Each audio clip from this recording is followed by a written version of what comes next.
Good afternoon, guys. Welcome back to Sparkman Homestead. My name is Krista. I am going to do a couple projects that I've definitely been procrastinating doing. I have put some pumpkin in my fridge to defrost. What I like to do when I actually have a pumpkin harvest, or I can get a good deal on pumpkin, is I like to cook it and then puree it up and then just save it in these Ziploc baggies in the freezer in 1 cup serving. So I have pumpkin puree ready and available. So today, one of my projects we're gonna make is my most favorite, and Steven's most favorite, pumpkin muffin. I will leave the recipe linked below for you guys. The other thing we're gonna do is we are gonna make some banana bread because my bananas are starting to go bad and I don't want them to go to waste. So we are gonna use my one of my favorite cookbooks and probably one of my honestly oldest cookbooks. It is so very well used and loved. I love this cookbook. So the recipe is going to be on page 166 if you have this cookbook. It is just my favorite recipe, and yes, I do write in my cookbooks. I know some people just are like, don't write in cookbooks, you ruin them, but my opinion on writing in a cookbook, or my thought on writing in cookbooks, is I want my kids to be able to get those cookbooks, or even my grandkids, and I want them to be able to know my little tips and tricks on how I made it my own and how they can get it to taste exactly like how I made it. So if you don't write in your cookbooks, or you don't write on your recipe cards, your little ways that you made it your own, how are they ever gonna know? Like, unless you tell them. But I just find that by writing in the cookbooks or leaving those little notes, it's just something that you can just leave a little memory of yourself. So I highly recommend to leave the little notes and leave the little tricks written in the cookbook so that when you pass them on, or whoever inherits them, they will be able to make it the way that mom made it, grandma made it, or auntie made it. So definitely leave those little tidbits behind. So what I'm doing right now is I am getting some dark brown sugar stirred up. I make my own brown sugar, and for some reason all of the molasses went to the very bottom and it was just sitting there. It doesn't happen with my light brown sugar, it just for some reason happened with my dark brown sugar. So I'm just trying to stir it up really good and get it kind of dark again. I also want to show you guys what I went and picked this morning from my garden. I was so excited to see it. I was outside doing my morning chores and I looked over and I realized that I needed to get these things harvested just because they were at the best size to harvest them. But look at what I harvested this morning. Yay! Green beans. This is a huge basket full of Blue Lake bush beans. I'd say there's probably about maybe 2, possibly 3 pounds of beans in that basket. You guys, I picked up that seed packet from Walmart at the end of last year and I paid 25 cents for that seed packet. I had tried to plant beans at the beginning of the season, and unfortunately because of the flooding that we had, all my green beans got washed out and they didn't grow. I was a little bit sad because I wasn't going to be able to preserve any green beans this year, but honestly, this is all of my green beans that we still have. I preserved enough last year for 2 years. Now, we don't eat green beans a lot. Steven is not a fan of just regular canned green beans, so I really only eat them for lunches or when the kids are home, and even then we don't eat them a ton. So I honestly didn't need to preserve any, so I was kind of okay with my harvest not doing well. But then I pulled my onions. I had an empty garden space or garden bed, a really small one. Like, it was, I think the garden space that I grew them in was only like maybe 3 feet by like 1.5, like a really small garden bed. Anyways, I found these seeds and I thought, why not just give it a try? Put them in the ground for 25 cents. What am I gonna lose? So I put them in and lo and behold, they started growing. So for 25 cents, I am going to probably get about 6 pounds of beans, which is amazing. So we're gonna have those tonight for supper. I am also going to be smoking a meatloaf. I have never use this new smoker. We were gifted some Tractor Supply gift cards, and our old smoker that we actually got for free. We had a trigger smoker. We probably got it maybe 7, maybe 8 years ago, and Steven had found it on Marketplace. It was a free trigger smoker. The only thing that was wrong with it was there was one part that was broken. Steven got online, bought the part, fixed it, and then we had this free trigger smoker. Well, it wasn't free because we had to pay maybe like $25 for the part that was broken. But anyways, we had this smoker and it worked so good, but then it died on us probably a couple months ago, and so we were in the market for a new smoker, and Steven did research and he decided that this huge thing that is like massive, he decided that that was going to be our smoker now, and I have no clue on how to use this thing. It is just ginormous. So today, that's one of my tasks that I'm going to do, is I'm going to try to figure out how to work that, and then I'm going to smoke a meatloaf. We'll see. I'll show you guys how I make my meatloaf recipe. It is just delicious. He told me to start the smoker about 2:30ish.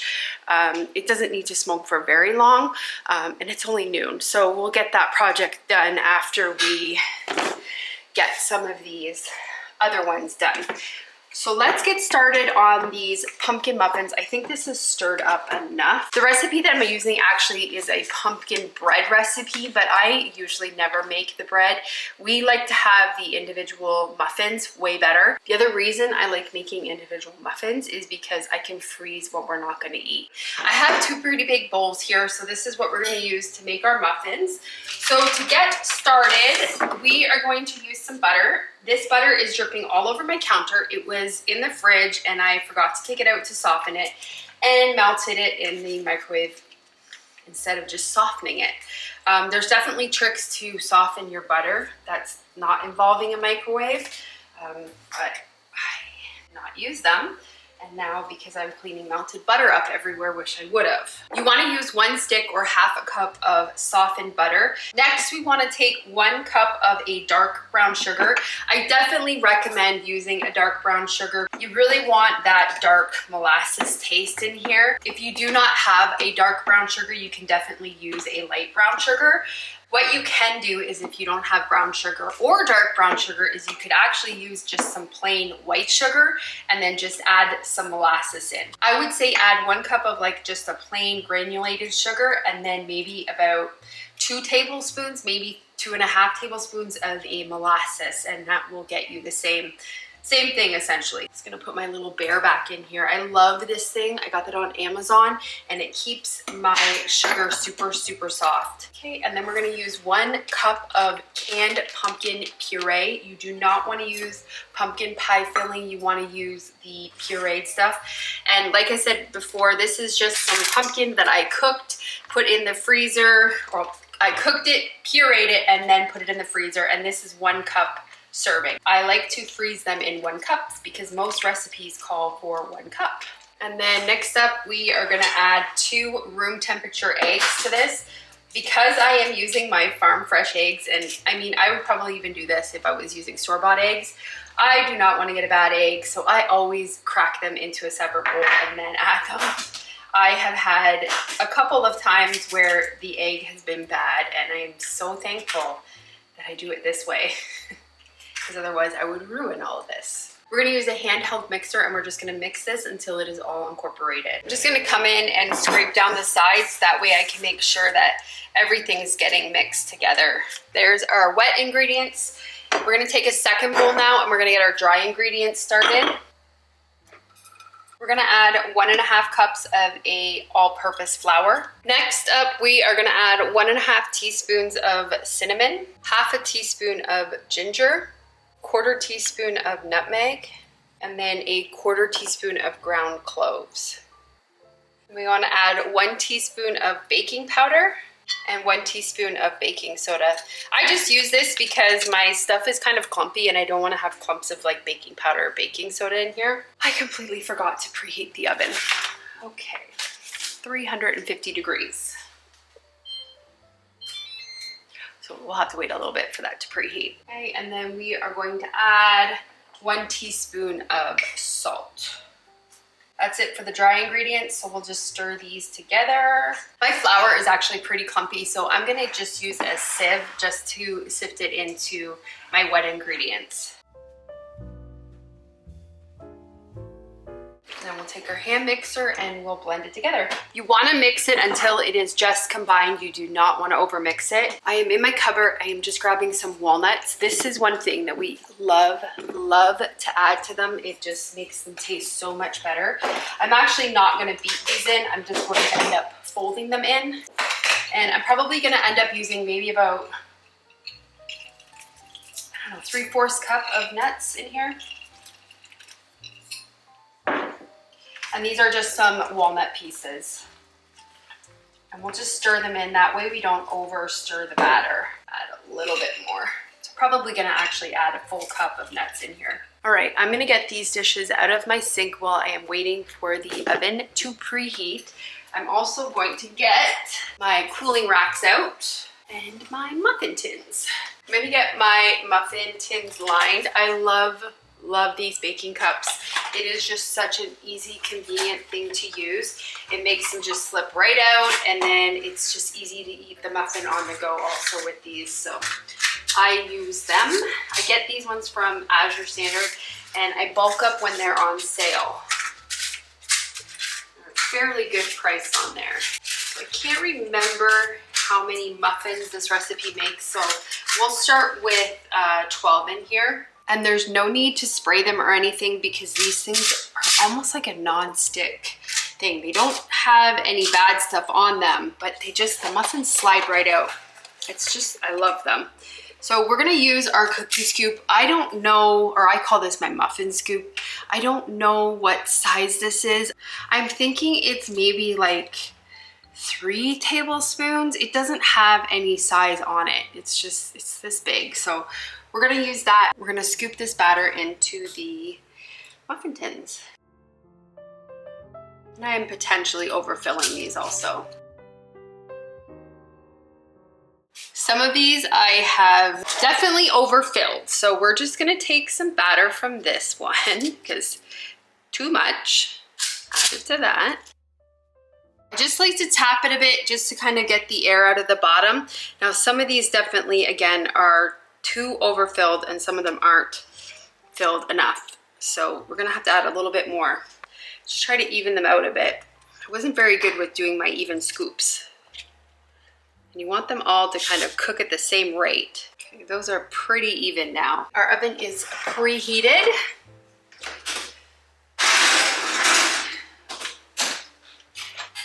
I'm gonna start it at 30 minutes. What I'll do after the 30 minutes is I'll bring you guys with me, but we'll do a toothpick check and make sure that they're cooked all the way through. I think 30 minutes is the magic time. The cooking time is anywhere in between 25 to 30 minutes, but it really definitely depends on your oven and how hot your oven gets. My oven doesn't get as hot, so it tends to take a little bit longer to cook things. So one thing that we're gonna do while we're waiting for those muffins to cook is I am gonna show you guys how I make my Cowboy candy. I had harvested some jalapeno peppers, and so I decided to make up a little batch of Cowboy candy, and I filmed it, so I'm excited to show you guys how I make that. We don't go through it really quickly, so this will last me definitely the whole year. The main reason why I actually wanted to make Cowboy candy is because I make this barbecue sauce with the leftover brine when I make the Cowboy candies. And it is our favorite barbecue sauce. In fact, I am using it today to make the meatloaf with, but it is so good. I will leave the video linked up here and in the video description for you guys if you want to try it out. But for now, I'm going to show you how I make this Cowboy candy. So I will include the video right here, and then when we get back, we'll get those pumpkin muffins taken out of the oven and get the banana bread started. These are the jalapenos that we're going to use for the candied jalapeno, or some people call it Cowboy candy. This is just a mix of some pumpkin spice jalapenos. They taste the exact same as a regular one. They're just a orangey yellow color. And then we just have some regular green ones, and a couple of them are actually gone red, so they're extra spicy. So we have approximately 3 pounds of these jalapenos. Some of them are not so good, so I'm just going to cut away the bad spots with the bad ones. ones, they got a little bit sunburned outside because of the heat. So we're gonna get them all washed off, and then we're gonna cut the stems off of the end of them. And then what I like to do is just scoop out the seeds. Now these are pretty spicy jalapenos. If you like a really, really spicy candied jalapeno, then definitely leave the seeds in. I have done that in the past, and I've actually found that it was just a little bit too spicy for us. So I'm gonna take the extra time and just scoop out all of the seeds. But again, you like it spicy, definitely leave them in. So we're gonna cut them to be about 1/8 to 1/4 inch rounds. Now you can do this really however you like. I have seen people actually use that chopper and cut them into really, really small pieces and make them with it, but I just like having these rings. And then one reason I actually grew the pumpkin spice jalapenos is because I wanted my candied jalapenos to be an assortment of color. Look at this bowl. Like, I just love how it turned out with all of the different colors. We're gonna get started making the brine now. So to a large stock pot, you wanna add 2 cups of a cider vinegar, and then you're gonna add 6 cups of a white granulated sugar, and then 1/2 teaspoon of turmeric, 1/2 teaspoon of celery seed, and then 3 teaspoons of a granulated garlic. Now there's an option to add 1 teaspoon of ground cayenne pepper to this, but I omitted it because these jalapenos are already really, really hot. So once we get everything added in, we're just gonna stir it together, and then we're gonna bring this to a boil. And then once it reaches a boil, we're gonna reduce the heat to simmer for 5 minutes. Then after the 5 minutes, we're gonna raise the heat to a boiling again, and then we're gonna add in the pepper slices. Then you wanna return it to a hard boil and then reduce the heat again and simmer exactly for 4 minutes. After 4 minutes, what you're gonna do is use a slotted spoon and transfer the peppers to your clean, hot, sterile jars. And then you want to leave about a 1/4 inch headspace to this. You really do want your jars to be hot because you're putting these hot peppers in, and you don't want any jars to break. So just make sure that you have the jars good and hot to match the temperature that you're adding in. So again, we're going to leave about a 1/4 inch headspace. Once you get these jars filled, you're going to turn the heat back up underneath the pot, and you're going to bring that syrup back to a full rolling boil. And you want to boil this hard for 6 minutes. Mine was going a little bit too hard, so I had to lower my heat a little bit just to kind of bring that boil down. So after the 6 minutes, you're going to take that syrup off of the heat, and then you're going to ladle in that hot syrup into your jars with the peppers in them. And again, we're trying to achieve the 1/4 inch headspace on this. I just used a chopstick just to debubble them. After I debubbled them, I did actually have to come in and just readjust the headspace a little bit because it did sink down a little bit. The other thing that you really want to make sure you're doing with these is make sure you are cleaning the rims of these jars, because this syrup is so sticky and it will definitely interfere with the seal of the jar. So I just came in with a wet washcloth and I put a little bit of white vinegar on that and then just rubbed the top of the jars just to make sure there was no syrup at all on them. Once that's done, I just put the lids on and then tighten the rings to fingertip tight, and then we are going to water bath can these for 15 minutes. Now, normally if you're doing the 1/2 pints, you actually only need to water bath can it for 10 minutes. But I had leftover brine, and like I said before, this is pretty much the reason why I wanted to make this cowboy candy, is because I wanted the brine for the barbecue sauce. So I canned the brine in pint-sized jars, and because I did that, I had to water bath can this for 15 minutes, because if you make cowboy candy in the pints, it is a 15-minute processing time. So I always lean on side of canning it for the longer time. Now this does say to let it mellow out for at least 2 weeks before you try it. Let's get back to making these pumpkin muffins. Our oven just dinged, so we're gonna give these guys a check. I don't think they're ready yet. I think they probably need about 10 more minutes, but we'll see. Yeah. They are not done yet. We'll give them another 10 minutes and we'll come back and check them. I want to show you guys, we went thrifting yesterday to the Goodwill bins and I found these napkins.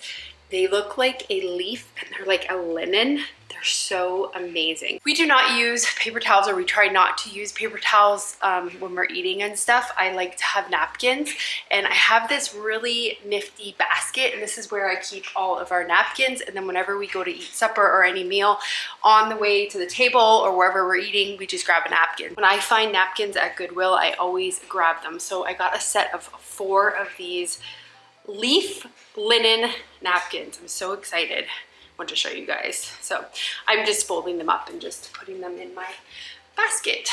So we're still waiting for the pumpkin muffins. I can really smell these, so I'm going to take them out. Not quite at 10 minutes, but I can smell them. Yeah, they are good. We're gonna bring them over to our cooling rack. We're just gonna let them sit in the muffin tin for just a couple minutes, and then once they've cooled down just a bit so that I can actually handle them, I will take them out of there and put them on the cooling rack and then let them cool down. I may potentially snack on one because it is now 1 o'clock and I'm starving, but we may wait. So let's get started on our banana bread. Again, we're not gonna make the bread, we're gonna do a banana muffin. It's just so much more practical for us to do the muffins. Actually, let me just double check and see what we have to preheat the oven to. I have it at 350 right now, so I'm just gonna turn it up to 375. And then we'll just get these lined.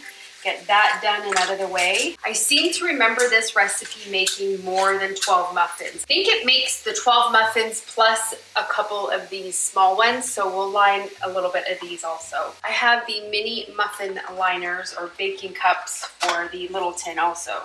I am more than positive that I have shown you guys this recipe also, because it is my most favorite recipe to make, and it is so easy to make. So I apologize if it is on repeat, but it is so worth it. And I don't think we use all of these, so I'll just put a couple in here.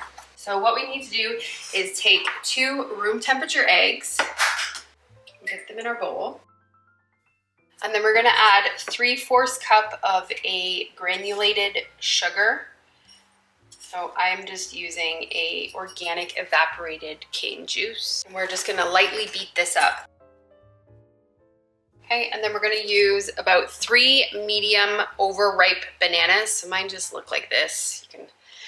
The browner they are, the sweeter I find the bananas are. And then I just end up giving the peelings to my chickens. They love banana peelings. Banana peelings are also really good for your garden. So you can put them in some water and let them soak for a day or 2, and then pour that water on your garden, and it just gives it a boost of potassium. But I'm just gonna give them to the chickens because they love them.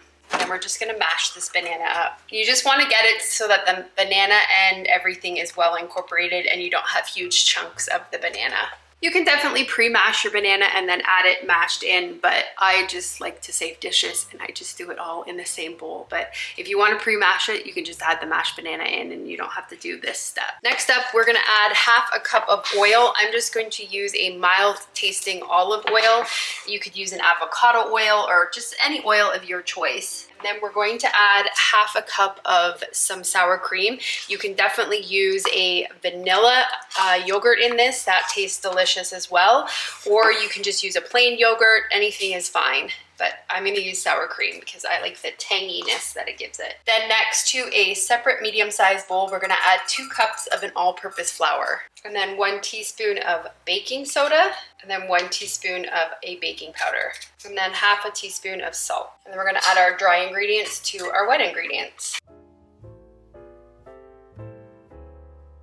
And we'll just give it a really quick beating just until it is just incorporated. Next up is where I kind of make the recipe my own. Sometimes I don't do it this way, but it definitely makes them taste a lot better. So this is completely optional depending on your taste. But I personally love banana and peanut butter sandwiches. They are the best, and sometimes even sprinkle a little honey on top of them.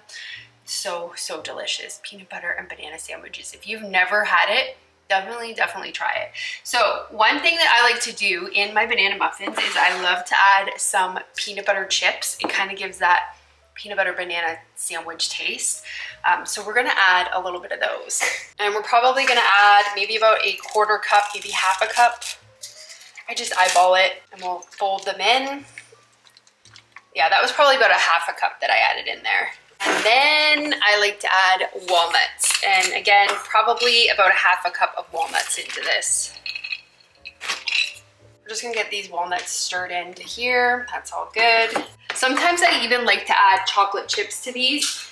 It tastes really, really good with the chocolate chips in it. So we're gonna use our scooper again, and we're gonna try to make these as even as possible.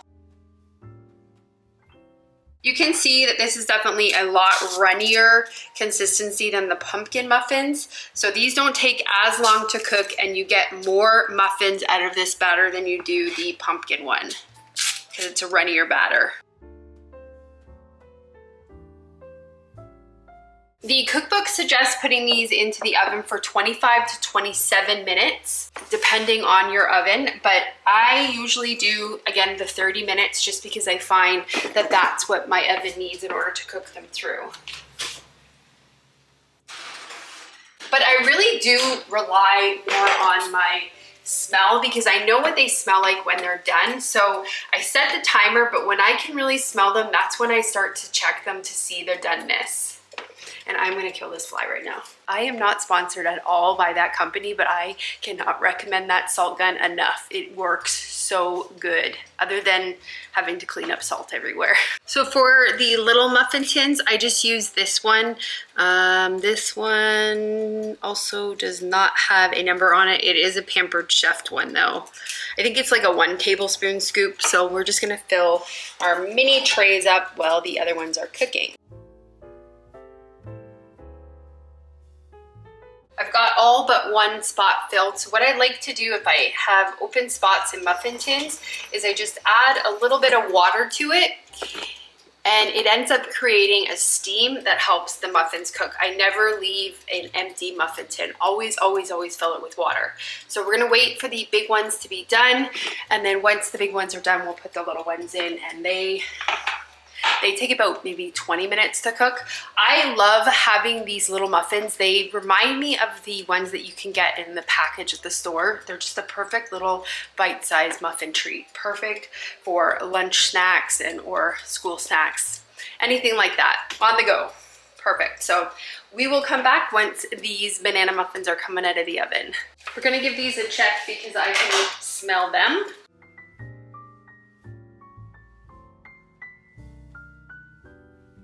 They are good. So let's get the mini ones in.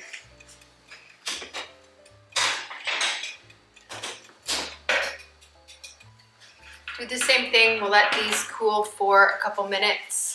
The pumpkin ones are done. Let's see what they taste like. I like to put a little butter on my pumpkin muffin. Look like inside. Yum, yum, yum. They are really, really dense, just because the batter is thick, but that's the way we like them. They're just such a good, yummy, yummy treat. So I'm gonna quickly eat this muffin, and then I will come back and show you guys how to get the meatloaf all assembled. All right, we just took the mini muffins out. I went and turned the smoker on outside. At least I think I did. We'll find out later if I did it right.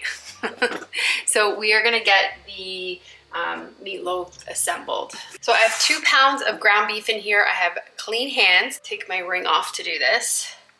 You can use turkey in this if you would like, or ground chicken. So I'm just breaking this up into little pieces. I'm gonna use all of this, that's why I'm not worrying about washing my hands.